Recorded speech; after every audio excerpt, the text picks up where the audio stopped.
Hello and welcome to the Rubber Duck Dev Show. I'm Chris.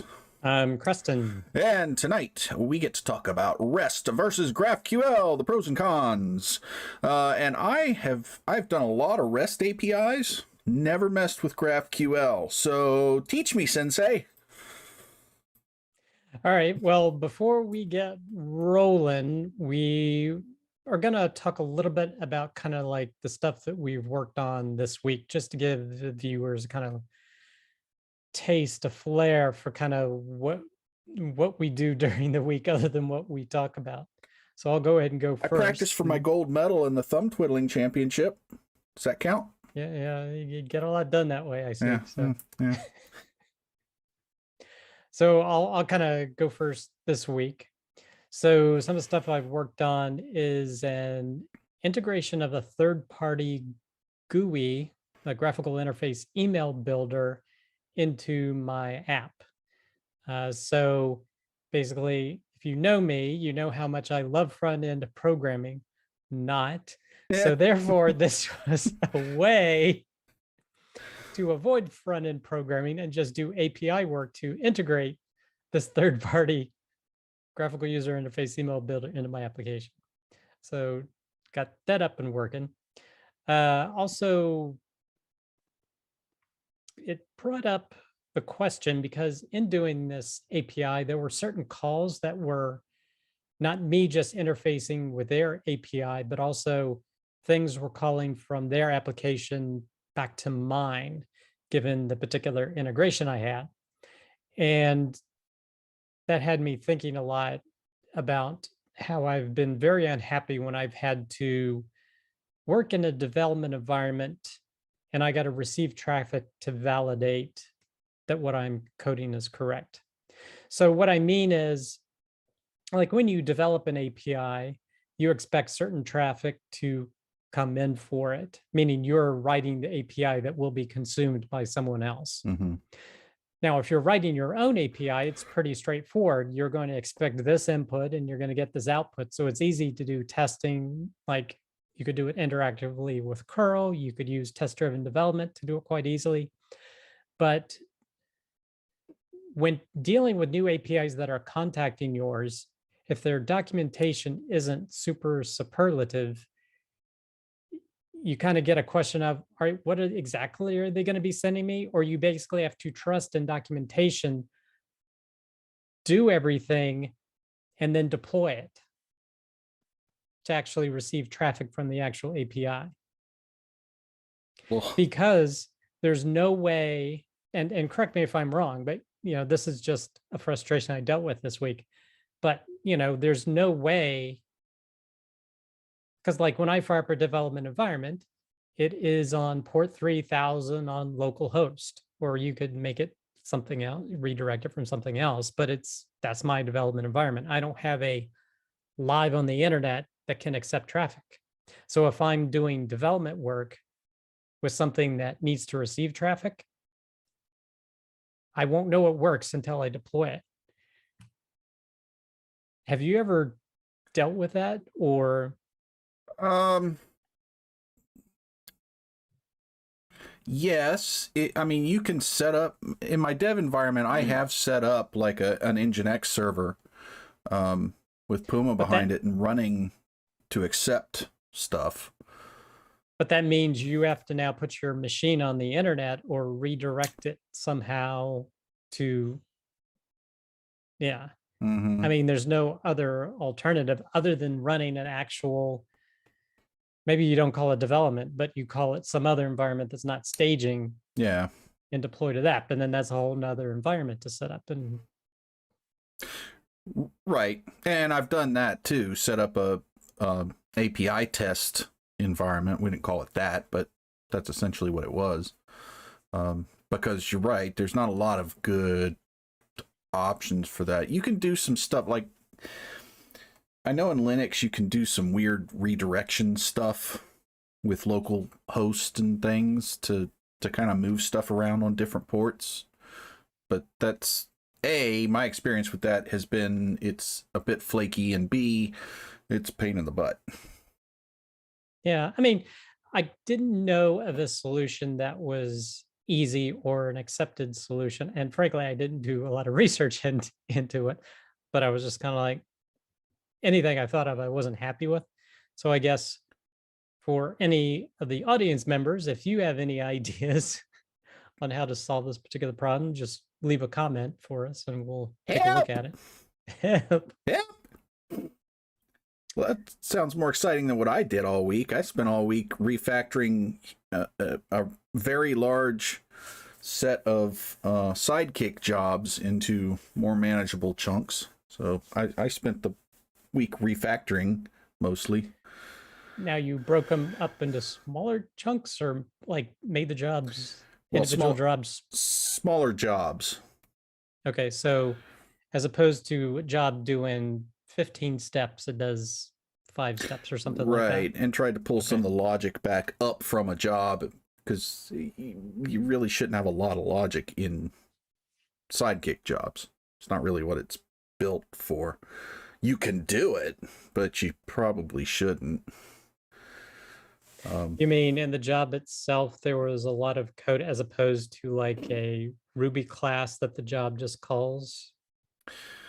Well, yeah, and also the fact that it was performing a lot of logic inside the job, which Right. So it's to me, I'm hearing that. I'm kind of thinking it's like a rake task where a rake task has 100 lines of code versus you've written a Ruby class that has a public method and a rake task has one line that says, call this Ruby class to run that. Is that what you mean? well, it was more than that. It was the fact that regardless of the architecture, the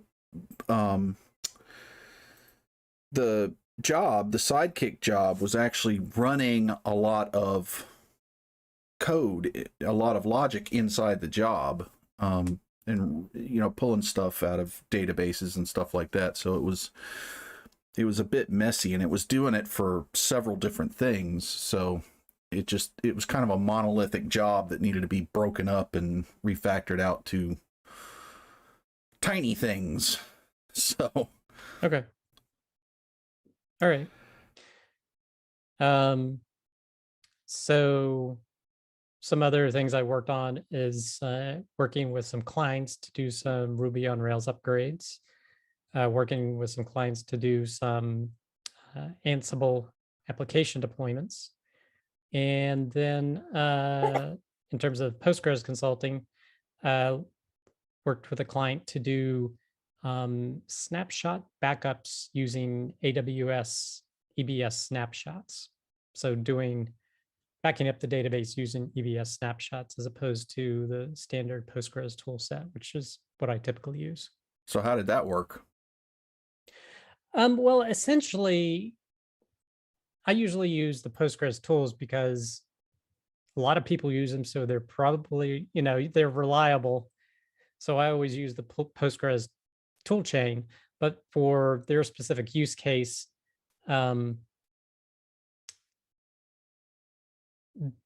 they felt this was a better solution because one advantage of snapshots is that, at least the EBS AWS snapshots, is that you can back up and restore much faster than using the Postgres toolchain.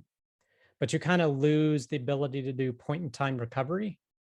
So you can just recover to the point at which the snapshot happened. Whereas when you're using the Postgres toolchain, you can basically restore to this exact second if you want to. But it takes long, your time to back up is longer, your time to recovery is longer, but it's much shorter and probably consumes less disk space doing the snapshots the way they do incremental snapshotting. On the EBS, you mean? On the EBS, yeah. And basically, there's a technique where you can use send a command to basically prep the database files for a backup, and then you just copy the directory. So essentially, I just use those same tools, and then do a snapshot of the directory and say, okay, the backup's done. Because really, you're just taking a backup of the data files. So yeah, and that in the testing seemed to work. So, well, holy crap, your week is a lot more exciting than my week. Well, maybe a little bit more variety this way. And then, some of this has spilled over and it's combined work. So I may sound like a broken record Next next week. week because I'm continuing to work on some of this stuff. But Yeah. Well, anyway, it's funny that, like, I don't know about you, but I have weeks that are like, I'll do 100 different things one week, and then the next week it's one big project. yeah, and this week has been a lot of little things. It'll still probably be those same things minus a few things next week. And then I'll have one thing. All I did was this. All right, speaking of one thing, let's get into the marquee topic for tonight. All right. GraphQL versus REST. The fight is on. Ding, ding. All right. So just a little bit of history for talking about this. And we think of different topics. We've written up different topics we want to talk about. And this was one of them. And I said, well, I've recently, for my app, needed to do a new API for a particular purpose. And I was thinking about doing REST, but I kind of said, for this use case, I think I may want to go the GraphQL route because I know the GraphQL is the new hotness. REST is circa 2000 when the when the dinosaurs idea roamed. of it when the idea of it came out. So basically, I needed an API, and I chose to go the GraphQL route, and I'll talk a little bit about that later as to why, as opposed to the REST route. Now, well, I mean, I'll say why I did it. Ultimately, because of the level of hierarchical data that needed to be transferred. So, my application uses a Postgres database, has a lot of tables. And when somebody wants to export a certain set of data, they're going to be touching multiple tables. And representing that in a flexible way, GraphQL, I think, wins on that front. You can, particularly when you're dealing with hierarchical data, you can definitely still do it in a REST, but I think it affords more flexibility. And I think the hope is better performance or less load on your system. So we'll kind of talk a little bit about that. So in terms of what I usually like to look at in terms of this is looking at definitions first. So what is REST? REST stands for Representational State Transfer, Blech. which I think if you ask anyone what's a REST API to you, that's not the first thing they think about. Again, this is one of these concepts that came around close to the birth of the web, around 2000. But the way I think about it, it's a way to basically do CRUD actions, essentially. You want to create something or read something or update something or delete something. CRUD. But of course, with REST, you don't use those specifically. You use gets, posts, and deletes.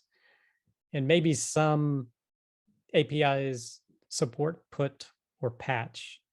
And I always have to look this up. I never have personally, but yeah, I mean, I never have either. But if you want to follow the standards, presumably, if you're doing just updating a specific thing, you could do patch or in some cases put. But so anyway, so a REST API is basically separated into resources. So it a lot of times is probably representative of a major table in your application. So if you have users, you want people to access those users from your API, you're going to have a user endpoint essentially, or a user resource.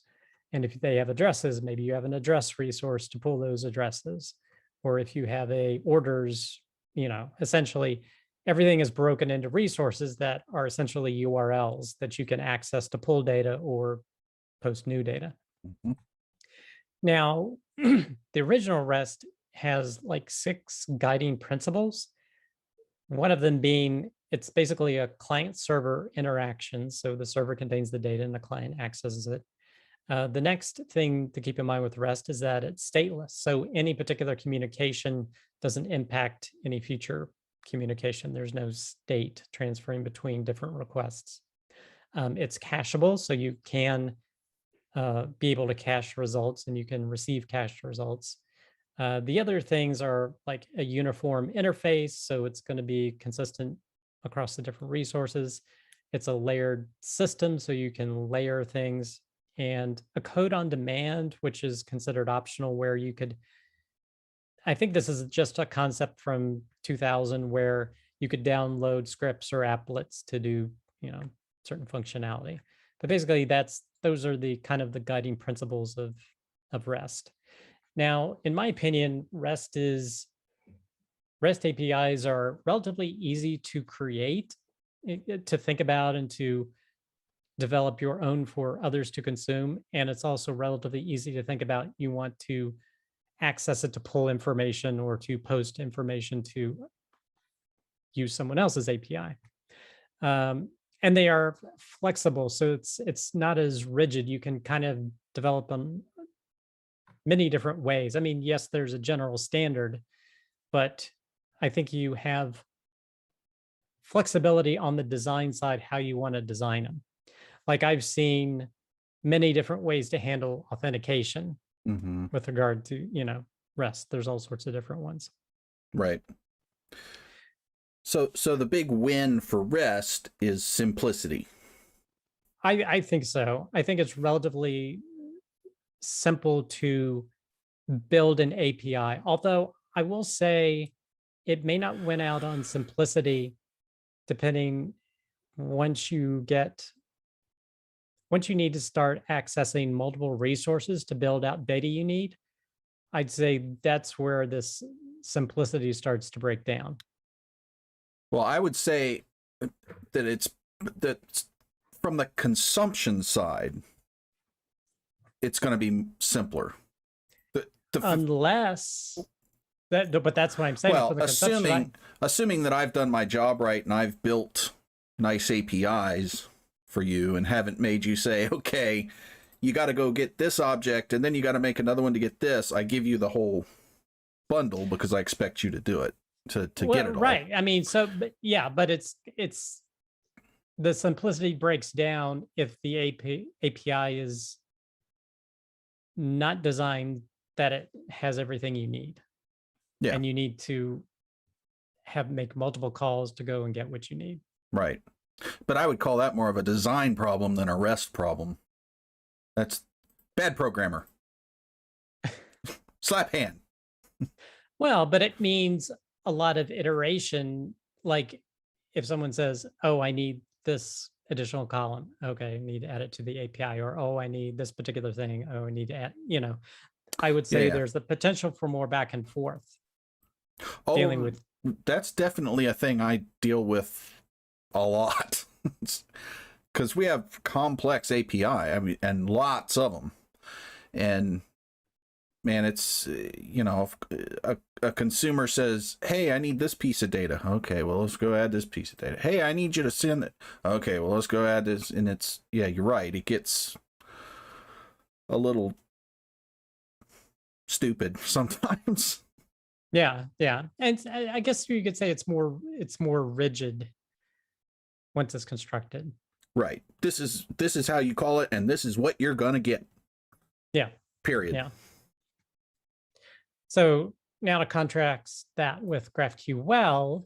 So as opposed to REST, which deals with multiple resources generally that you're going to consume, with GraphQL, with different endpoints or different URLs to access different resources, GraphQL just has one endpoint usually, and it's usually called GraphQL, like /GraphQL, because you can think GraphQL as like if you're familiar with SQL, structured query language for querying a database, you can think of GraphQL as a query interface using JSON. I know that's probably nobody's cup of tea talking about it that way, but that's essentially what it is. So you just deal with one endpoint. It's as if you're making a connection there if you're using the right development environment, and you just send a query comprised of JSON, and it returns JSON based upon what your query says. So if you could bring up the first page. So wait, we're doing we're using GraphQL to write SQL and return a JSON. Are there any other acronyms we're going to need to know in this process? Sure. Good grief. Boy, programmers and their So, acronyms. so, so this example above just shows a REST API where, like you said, if you didn't build it the way someone might expect, you would have a user resource and you access that user resource to pull the user in, and then, oh, you need the address. Now you're going to send another request to the address resource to pull the address for that user. And what I've just replicated for my end user is an N+1 problem, which is what we're constantly fighting against on the inside on our queries and stuff. Yep. So that's an example of REST, but how GraphQL handles it, there's this one endpoint, and you can see it's post GraphQL, and you have defined queries that you're going to be querying the system with. Now, this is a user query, and you can see that params ID1 says, just give me the user where the ID is 1.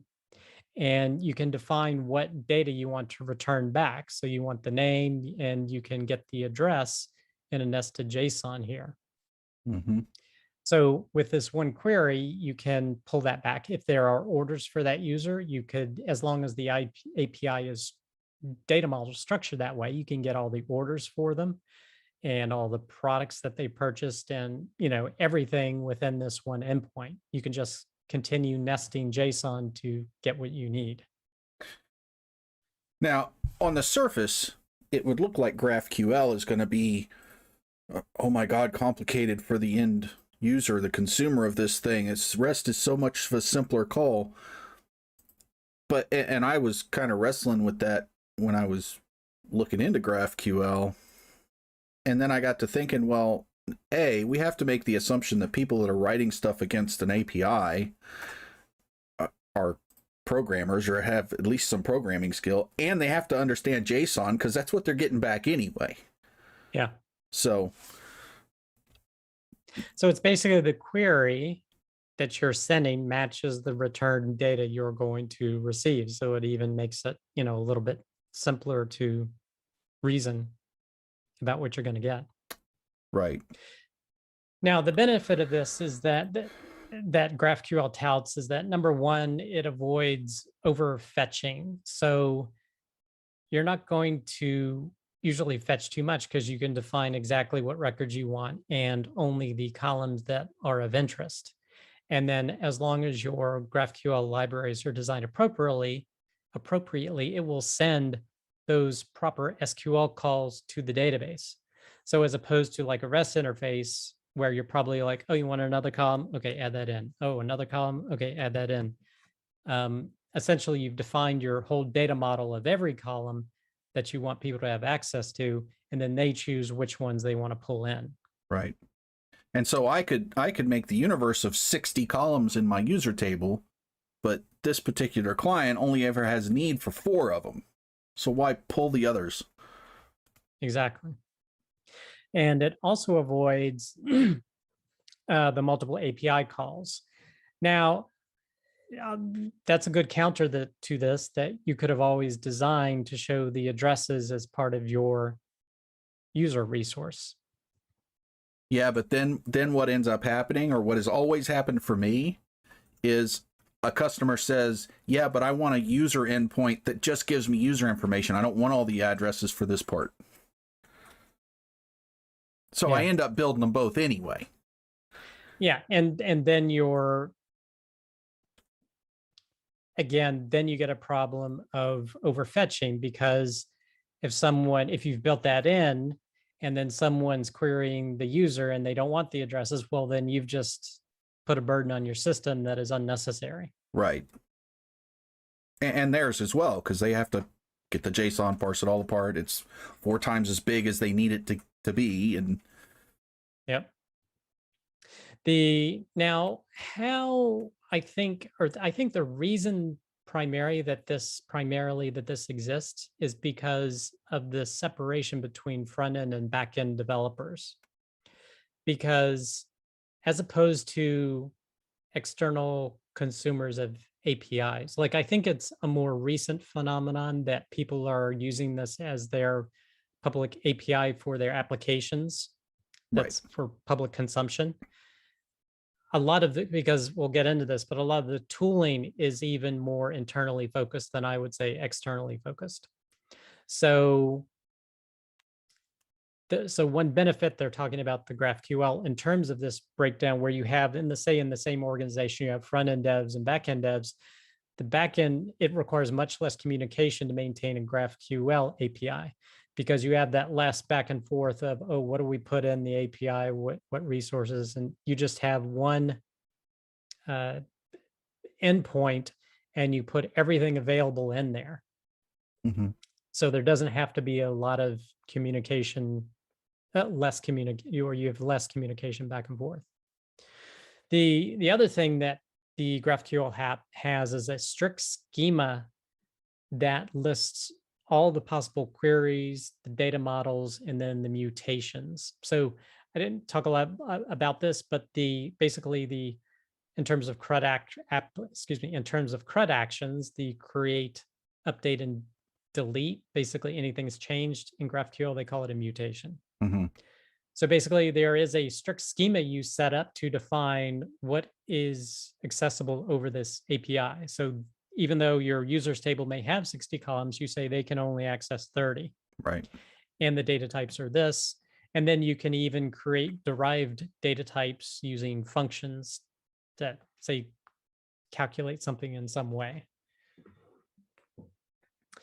The other benefit of GraphQL is that it has built-in documentation. So every field you define in this schema, every query you define, you can add comments to it. And this makes it really easy, particularly in some of the development environments, to have the API documentation right alongside what you're querying and what your results are. So, like, I don't know about you, but anytime I deal with a REST API, I'm in my development environment, I'm looking at some results like a terminal or something, as well as the API documentation. Mm-hmm. And Yep. I'm constantly jumping back and forth. Whereas here, the documentation is built in, and the good development environments actually present that documentation in a very readable format that's searchable. Now, you can also, they call the process of introspection to actually, you can actually send queries to the GraphQL API and it will return what it knows about its schema, the available queries, etc. But that's not as easy to read as the things that build the documentation for you. Oh, well, I'm sure. Yeah. The other interesting thing about GraphQL APIs is that they always return a status code of 200 unless it's a 500 where something just Couldn't contact. yeah, dumps its core or something. But because basically if there's any errors with your query, it returns a 200 and it returns JSON saying, hey, these are what the errors were in the query you sent. That's actually kind of nice. Well, yeah, I'm a little I- undecided that's- on I'm that one. But Yeah, because if it always returns a 200, then what I have to do is I have to parse apart the JSON and look to see if there's any errors and have code in there to do that instead of just catching return codes. Yeah. So I'm not sure I'm terribly excited about that particular bit, but that's, kind of not that big a deal, I guess. All right. So anyway, so those are kind of the differences. And like I said, I went ahead with the GraphQL API, and this was going to be a public API that, my customers would be consuming. It's not internal. So, I guess time will tell how it goes. In terms of building it, I think learning the nomenclature and learning kind of how and where everything fits, that was a much harder to do than setting up a REST API. Mm-hmm. But once I got it working, I was like, okay, I kind of understand how it's working. And I'm not even dealing with mutations. I'm just dealing with pulling data. It's a read only. Um, yeah, it's read only right now. So um so far I'm happy with it, but I guess time will tell. But it was quite easy to basically present one interface where they can kind of pull all the data they want to with one query, and they can just define what they need. Well, and conceptually, this seems a little easier to me to maintain from the programmer's standpoint, because there's only one endpoint that I have to deal with. And so if I have an issue with my API, I've got one place to go. And I don't have to do a bunch of, oh, which API was it? Well, where is that? Well, where's the code for that? Where's the... So it seems like once you get past the learning curve that this is going to be long-term an easier maintenance scheme. I hope so. And it's also kind of on, for using a pun, on rails. In other words, there's kind of one way to do it, whereas designing a REST API, there's a lot more possibilities for how you design it, I would say. Okay. So I found this example of a schema, and that you were talking about before. And it's more than I was understanding, because you can expose like actual query functions that they can call.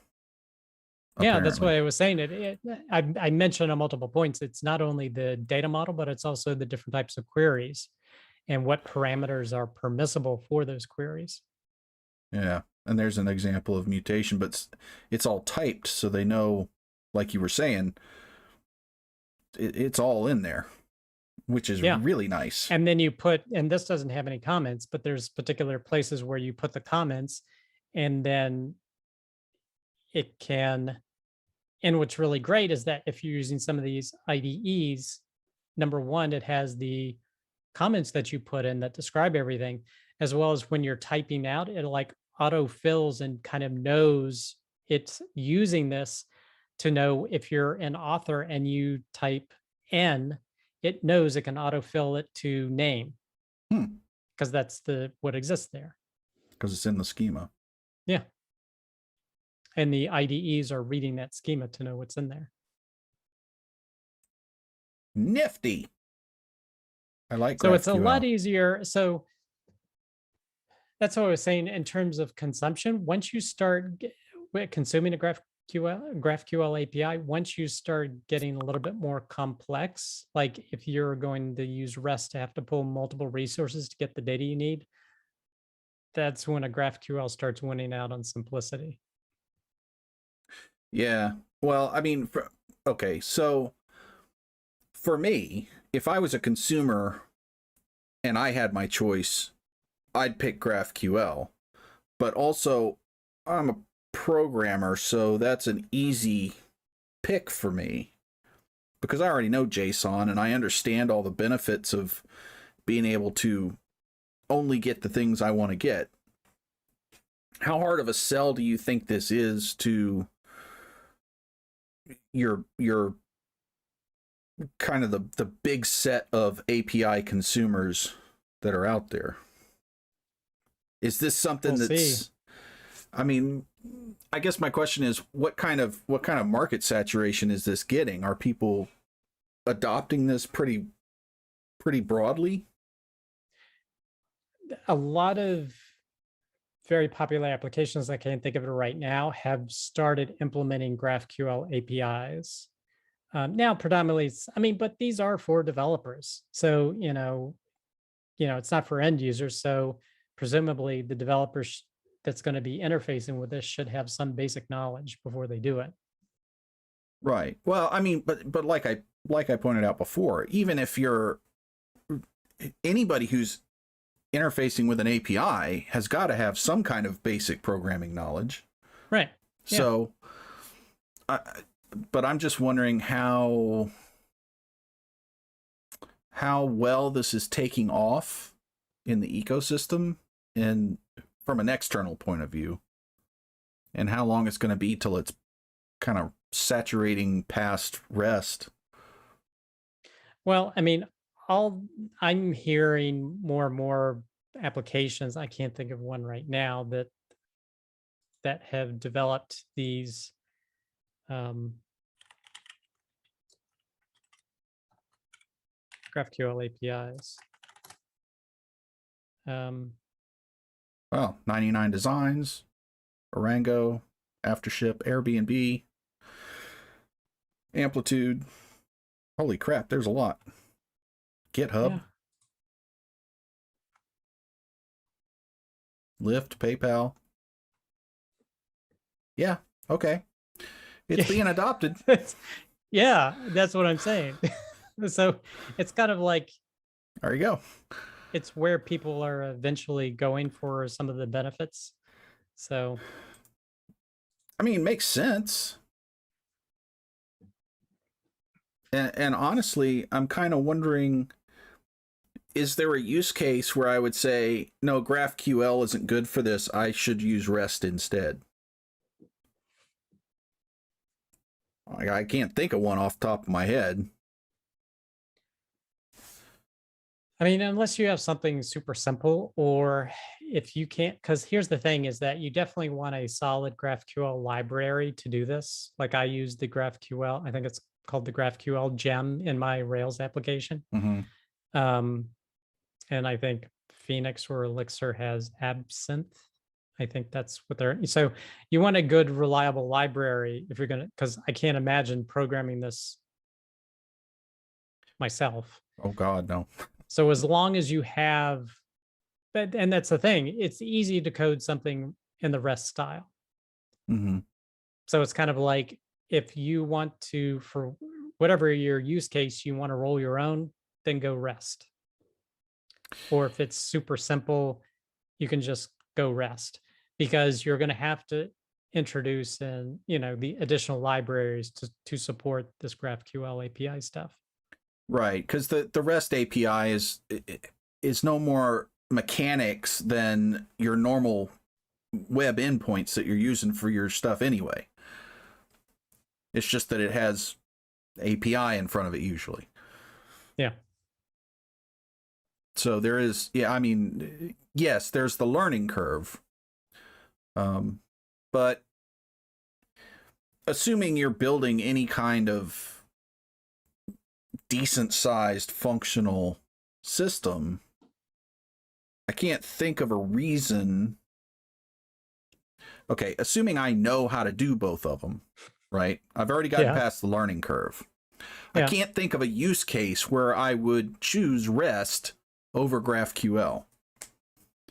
And if my thing is small enough to where I don't want to bother with it, I probably don't have much of an API anyway.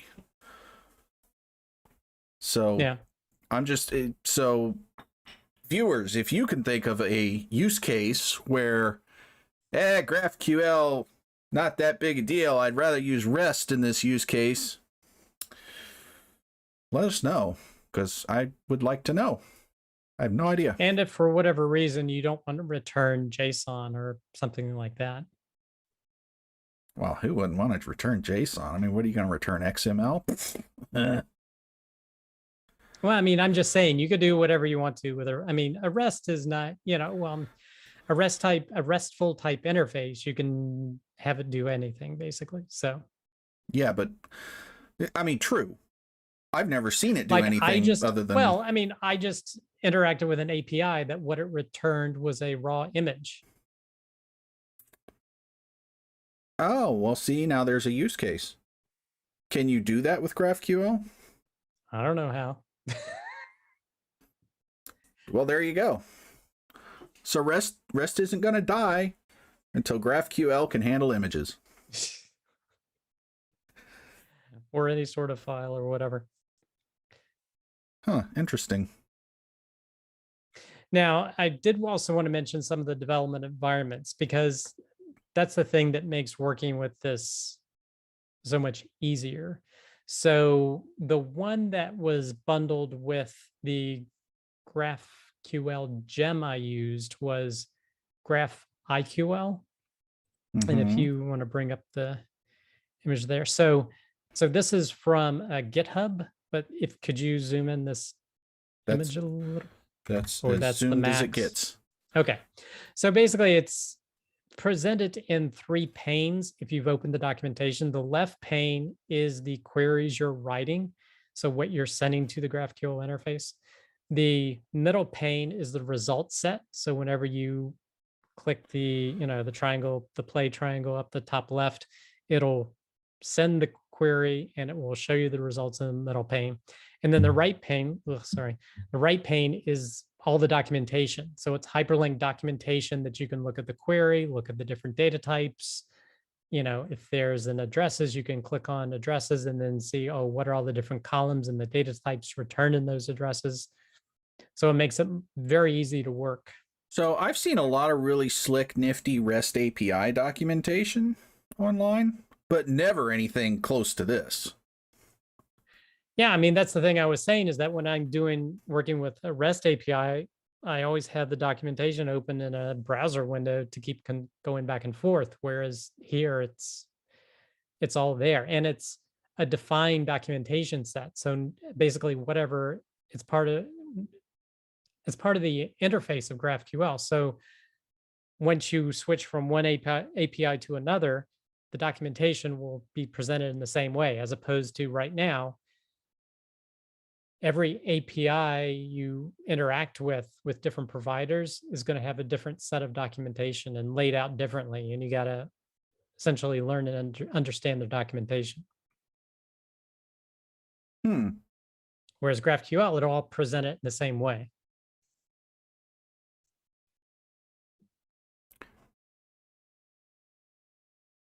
You know what? I bet, sorry, my wheels were spinning. I bet GraphQL can handle images if it converts them to binary, the same way you would send them with email. Because you can convert an image to a string. That's how emails do it. Yeah, I mean, you could base 64 it or something like that, I guess. So that'd be kind of big, but I don't guess it would be any bigger than sending the actual image. But haha, it can handle it. I bet you. It depends on how you store it. Yeah, I don't know how the libraries handle super large amounts of data. All right, GraphQL, figure this out so I can stop using REST. That's all I'm saying. So now this is an IDE, but the thing about this IDE is that it requires for you to have a running web browser. So that doesn't seem like a big ask. Let me rephrase it. I meant to say a running web server. Oh, that's different. Not a web browser. My apologies. I meant a web server. So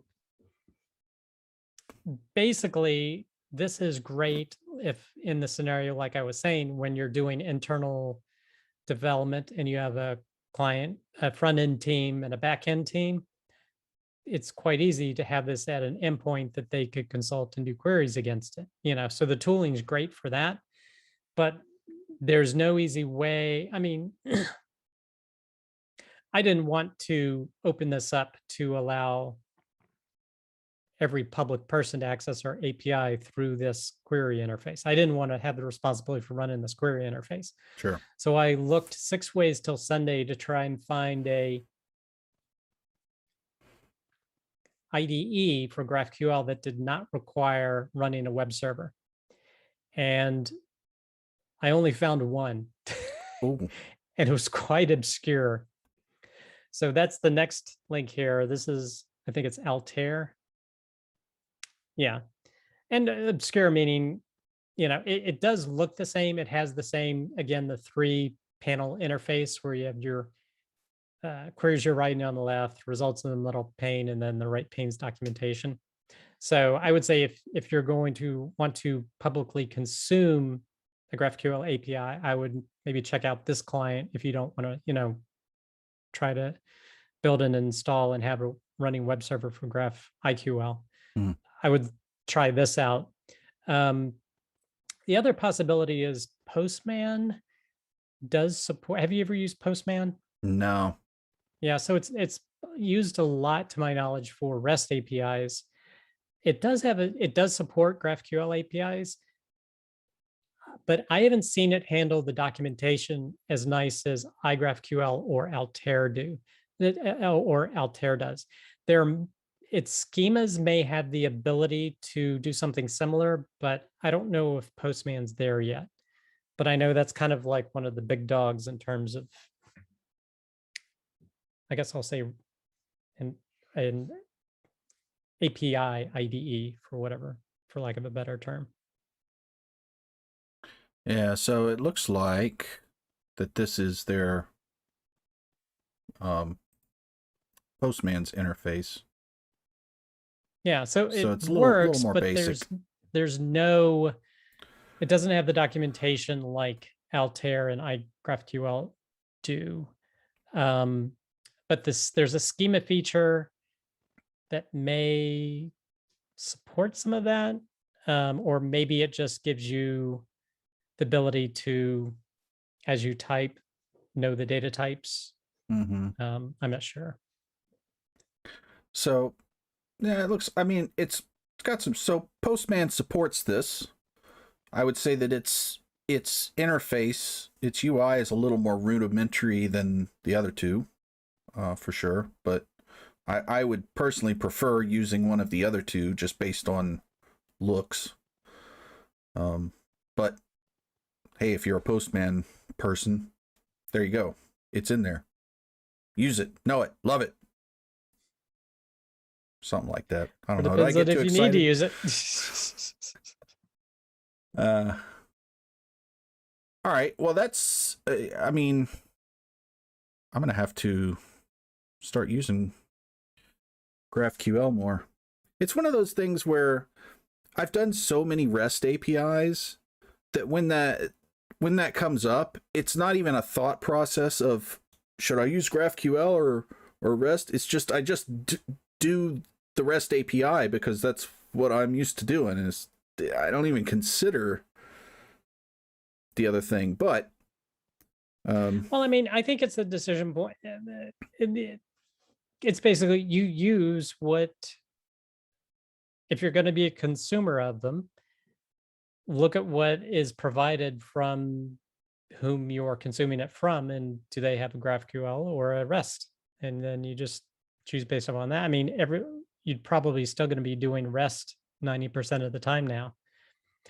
And if the real decision comes when you need to build your own for an application, what are you going to choose? yeah, for sure. So, well, so that was the big showdown between REST and GraphQL. Hope you guys enjoyed that. If you did, please make sure and mash the like button, subscribe, follow if you're seeing us on Twitch. If you have questions about any of this stuff, please put them in the comments below. Also, if you have ideas for topics that you'd like to see us cover, put those in the comments below. We have a list of topics that we're thinking about, but hey, if you want to see something, we'd love to know you'd want to see it. yep.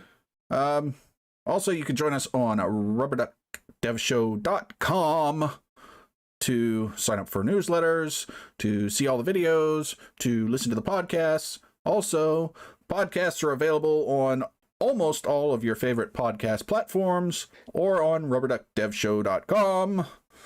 We're still waiting for word back from Apple iTunes because it takes a while, Reasons? I suppose. Anyway, you can listen to it on the car ride to work if you want to. We're there to make your ears bleed or something. I don't know. Anyway, we'll be back next Wednesday at 8 p.m. with a, well, with a mystery topic. Another mystery topic because we don't know. Or Yeah, it's been a couple busy weeks. We haven't had time to do a whole lot of planning ahead, but yeah, we'll get there. It's fine, chat. Don't worry about it. Anyway, we'll be back next week, Wednesday, 8 p.m. Eastern Time. We hope to see you there. And until then, happy programming. Bye. Bye.